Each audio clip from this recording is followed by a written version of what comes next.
Bonjour à tous, alors encore une vidéo de confinement, une vidéo où on s'amuse un peu comme ça à jouer avec les outils technologiques, audio, vidéo, pour incruster des images, pour jouer un peu avec le son, avec des outils de suppression de bruit, avec des choses comme ça.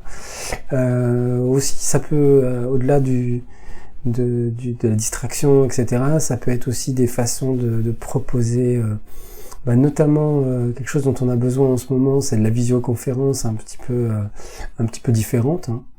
Alors peut-être qu'on peut s'amuser, essayer de trouver des choses hypnotiques, des vidéos, des effets spéciaux. Bon, évidemment, c'est pas ça qui fait l'essentiel d'une séance, mais voilà, ça peut être un complément qui peut amener à déstabiliser un petit peu. C'est toujours, je crois, un ingrédient utile, la déstabilisation.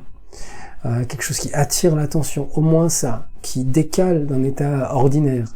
On a tous vu maintenant des visioconférences, c'est tellement répandu le télétravail, il y a une accélération là dans toutes sortes de domaines, dans toutes sortes de métiers, énormément d'entreprises s'y sont mises, alors que souvent elle freinait un peu, elle faisait les choses de façon tranquille de ce côté-là, et puis là, il n'y a pas eu le choix, et tout le monde a un peu été obligé d'y passer. Alors là, je me suis dit, tiens, allons-y, et puis tant qu'à faire, allons-y à fond, et allons voir comment on peut jouer avec ça.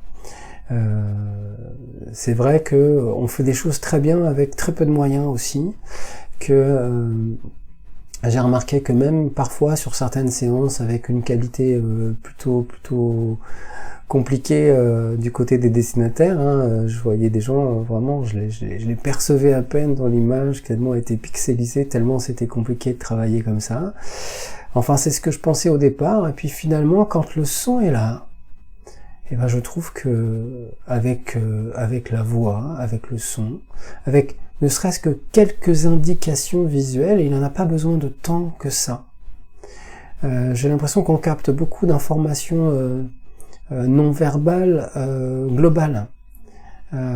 Beaucoup de gens s'inquiètent sur le fait de travailler avec des masques, ce qui m'inquiète aussi, hein, a priori. Je me dis, mais j'ai vraiment l'habitude de travailler beaucoup en observant très attentivement toutes les réactions du visage, du corps, etc. Et puis là, il va falloir qu'on s'habitue à faire autrement. Alors les mauvaises qualités de liaison en visioconférence m'ont peut-être un peu permis de me rendre compte qu'en fait finalement on y arrivait.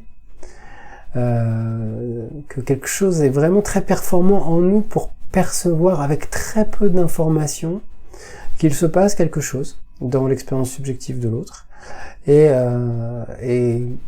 ça permet de travailler pas mal, hein. Et je trouve que c'est un peu une révélation pour beaucoup de gens avec qui j'ai discuté, hein, de cette capacité de travailler en visio à distance.